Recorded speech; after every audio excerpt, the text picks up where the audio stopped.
Hi welcome back to my YouTube channel. After long time ನಾನಿವತ್ತು ಒಂದು lengthy ವೀಡಿಯೋನ share ಮಾಡ್ತಾ ಇದ್ದೀನಿ. ಇವತ್ತು ನಾನು ಒಂದು 4 ಥರದ್ದು ಡಿಶಸ್ನ ತೋರಿಸ್ತಾ ಇದ್ದೀನಿ. ಅದರಲ್ಲಿ 2 ಮಾರ್ನಿಂಗ್ ಬ್ರೇಕ್ಫಾಸ್ಟ್ ಅಥವಾ ನೈಟ್ ಡಿನ್ನರ್ ಮಾಡೋವಂಥದ್ದು, ಇನ್ನು 3 ಬಂದು ಸ್ನ್ಯಾಕ್ಸ್ ಇರುತ್ತೆ. ಸೊ ಅದಕ್ಕಿಂತ ಮುಂಚೆ ನನ್ನ ಚಾನಲ್ನಲ್ಲಿ 1000 ಸಬ್ಸ್ಕ್ರೈಬರ್ಸ್ ಕಂಪ್ಲೀಟ್ ಆಗಿದ್ದಾರೆ. So thank you so much. ಇದಕ್ಕೆ ಕಾರಣ ನೀವುಗಳೇ. ಸೊ ಹೀಗೆ ಸಪೋರ್ಟ್ ಮಾಡ್ತಾ ಇರಿ ಅಂತ ಹೇಳ್ತಾ ವಿಡಿಯೋ ಸ್ಟಾರ್ಟ್ ಮಾಡ ಬನ್ನಿ. ಮೊದಲಿಗೆ ನಾನು ಇವತ್ತು ರವಾನ ಬಳಸ್ಕೊಂಡು ಪಡ್ಡು ಮಾಡೋದು ಹೇಗೆ ಅಂತ ತೋರಿಸ್ತಾ ಇದ್ದೀನಿ. ತುಂಬ ಸಾಫ್ಟಾಗಿ ಕ್ರಂಚಿ ಆಗಿರುತ್ತೆ. ಮಕ್ಕಳಿಗಂತೂ ಈ ಫುಡ್ಡು ತುಂಬಾ ಇಷ್ಟ ಆಗುತ್ತೆ. ಸೊ ಇದನ್ನ ಮಾರ್ನಿಂಗ್ ಬ್ರೇಕ್ಫಾಸ್ಟ್ ಅಥವಾ ಈವ್ನಿಂಗ್ ಡಿನ್ನರ್ಗೆ ಬಳಸ್ಬೋದು. ಮೊದಲಿಗೆ ನಾನಿಲ್ಲಿ ಒಂದು 1/4 ಕಪ್ಪಷ್ಟು ರವೆ ಮತ್ತು ಅದಕ್ಕೆ ಸೇಮ್ ಕ್ವಾಂಟಿಟಿಯಷ್ಟು ಮೊಸರು ಮತ್ತು ನೀರನ್ನು ಹಾಕಿಬಿಟ್ಟು ಕಲಿಸ್ಕೊಳ್ತಾ ಇದ್ದೀನಿ. ಹಾಗೆ ಜೊತೆಗೆ ಒಗ್ಗರಣೆ ಹಾಕ್ಕೊಳ್ತಾ ಇದ್ದೀನಿ. ಒಗ್ಗರಣೆಗೆ ಹಸಿಮೆಣ್ಸಿನ್ಕಾಯಿ, ಉದ್ದಿನಬೇಳೆ, ಈರುಳ್ಳಿ, ಕೊತ್ತಂಬರಿ ಸೊಪ್ಪು, ಟೊಮ್ಯಾಟೊ, ಸಾಸಿವೆ ಹಾಗೆ ಜೋಳನ ಬಳಸ್ಕೊಳ್ತಾ ಇದ್ದೀನಿ. ಜೊತೆಗೆ ಕರಿಬೇವು ಸೊಪ್ಪು ಸಹ ಆ್ಯಡ್ ಮಾಡಿದ್ದೀನಿ. ಇದನ್ನು ನೀಟಾಗಿ ಫ್ರೈ ಮಾಡ್ಕೊಂಡ್ಬಿಟ್ಟು ನಾವೇನು ಮಿಕ್ಸ್ ಮಾಡಿ ಇಟ್ಕೊಂಡಿದ್ವಲ್ಲ ಅದಕ್ಕೆ ಆ್ಯಡ್ ಮಾಡಿಕೊಂಡು ಸ್ವಲ್ಪ ಕೊತ್ತಂಬರಿ ಸೊಪ್ಪನ್ನು ಹಾಕಿಬಿಟ್ಟು ಒಂದು 10 ನಿಮಿಷ ಬಿಟ್ಟು ಪಡ್ಡು ತವ ಮೇಲೆ ಹಾಕಿದ್ರೆ ಪಡ್ಡು ರೆಡಿಯಾಗಿ ಹೋಗ್ಬಿಡತ್ತೆ.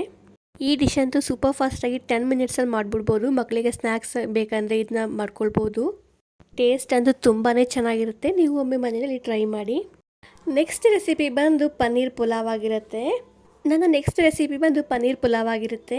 ಇದಕ್ಕೆ ತುಪ್ಪದಲ್ಲಿ ಆಲ್ ಸ್ಪೈಸಸ್ನ ಆ್ಯಡ್ ಮಾಡಿಕೊಂಡು ಒಗ್ಗರಣೆ ಹಾಕಬೇಕಾಗತ್ತೆ. ಜೊತೆಗೆ ಈರುಳ್ಳಿ ಸ್ವಲ್ಪ ಫ್ರೈ ಆದಮೇಲೆ ಶುಂಠಿ ಬೆಳ್ಳುಳ್ಳಿ ಪೇಸ್ಟ್, ಹಾಗೆ ಸ್ವಲ್ಪ ಕ್ಯಾರೆಟ್, ಬಟಾಣಿ ಜೊತೆಗೆ ಬೇರೆ ತರಕಾರಿ ಬೇಕು ಅಂದರೆ ಆ್ಯಡ್ ಮಾಡ್ಕೊಳ್ಬೋದಾಗಿರುತ್ತೆ. ಮತ್ತು ಮಸಾಲೆಗಳನ್ನ ಹಾಕಿ ನೀಟಾಗಿ ಒಂದು ರೌಂಡ್ ಕೈ ಆಡಿಸ್ಕೊಂಡ್ಬಿಟ್ಟು ಅಕ್ಕಿ ಏನು ನೆನೆಸಿಟ್ಕೊಂಡಿರ್ತೀವಲ್ವ ಒಂದು 10 ಮಿನಿಟ್ಸ್ ಅದನ್ನ ಹಾಕ್ಬಿಟ್ಟು ಒಂದು ಕುದಿ ಬಂದಮೇಲೆ ಪನ್ನೀರ್ನ ಆ್ಯಡ್ ಮಾಡ್ಕೊಳ್ಬೇಕಾಗತ್ತೆ. ಅದಕ್ಕೆ ಫ್ರೈ ಮಾಡಿ ಇಟ್ಕೊಂಡಿರುವಂಥ ಈರುಳ್ಳಿ ಸಹ ಹಾಕಿದ್ರೆ ಫ್ಲೇವರ್ ತುಂಬಾ ಚೆನ್ನಾಗಿರುತ್ತೆ.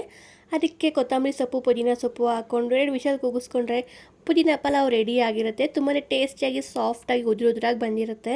ನೀವು ಗಮನಿಸಬೇಕಾಗಿದ್ದೇನು ಅಂತ ಅಂದರೆ ನಾನಿಲ್ಲಿ ಟೊಮ್ಯಾಟೋನ ಆ್ಯಡ್ ಮಾಡಿಲ್ಲ. ವಿತೌಟ್ ಟೊಮ್ಯಾಟೊ ಮಾಡೋ ಅಂಥ ರೆಸಿಪಿ ಆಗಿರುತ್ತೆ. ಇನ್ನು ನನ್ನ ನೆಕ್ಸ್ಟ್ ರೆಸಿಪಿ ಬಂದು ಹಸಿಮೆಣ್ಸಿನ್ಕಾಯಿ ಚಟ್ನಿ. ಇದಂತೂ ತುಂಬ ಜನರಿಗೆ ಇಷ್ಟ ಆಗುತ್ತೆ ತಿನ್ನೋದಕ್ಕೆ.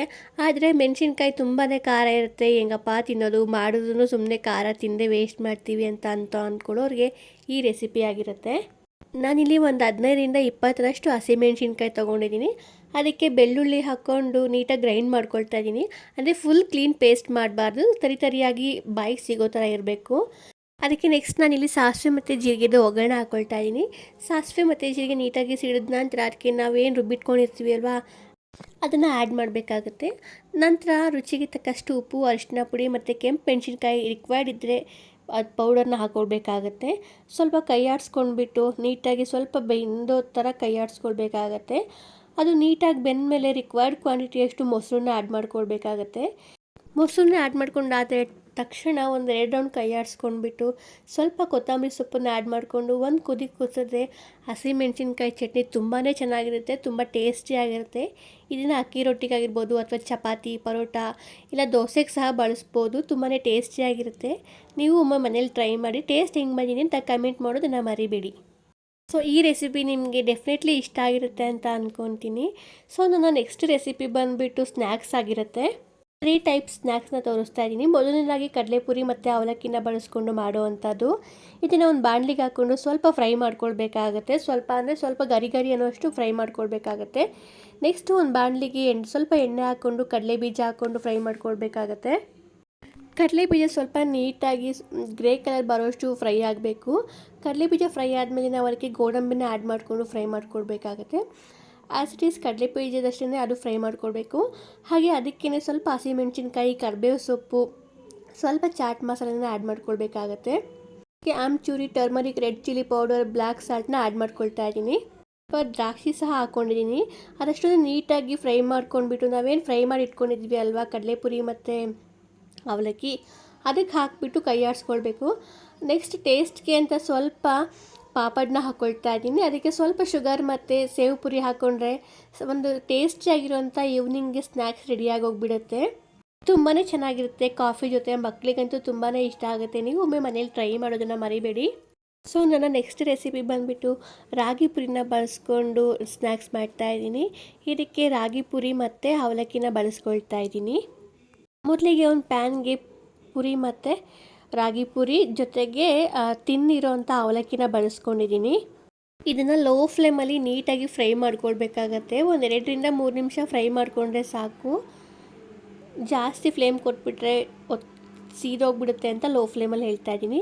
ನೆಕ್ಸ್ಟ್ ಒಂದು ಮಿಕ್ಸಿ ಜಾರ್ಗೆ ಕೆಂಪು ಮೆಣಸಿನ್ಕಾಯಿ ಪೌಡರ್, ಚಾಟ್ ಮಸಾಲ ಮತ್ತು ನೂಡಲ್ಸ್ ಮಸಾಲ, ಶುಗರ್ ಇದಿಷ್ಟನ್ನು ಹಾಕ್ಕೊಂಡು ಗ್ರೈಂಡ್ ಮಾಡ್ಕೊಳ್ಬೇಕಾಗತ್ತೆ. ನೀಟಾಗಿ ಗ್ರೈಂಡ್ ಆದ ನಂತರ ಒಂದು ಪ್ಯಾನ್ ತೊಗೊಂಡ್ಬಿಟ್ಟು ಅದಕ್ಕೆ ಸ್ವಲ್ಪ ಎಣ್ಣೆ ಹಾಕಿ ಕಡಲೆ ಬೀಜನ ಹಾಕಿ ಫ್ರೈ ಮಾಡ್ಕೊಳ್ಬೇಕಾಗತ್ತೆ. ಕಡಲೆ ಬೀಜ ಚೆನ್ನಾಗಿ ಫ್ರೈ ಆದ ನಂತರ ಅದಕ್ಕೇ ಗೋಡಂಬಿ ಹಾಕ್ಕೊಂಡು ಫ್ರೈ ಮಾಡ್ಕೊಳ್ಬೇಕಾಗತ್ತೆ.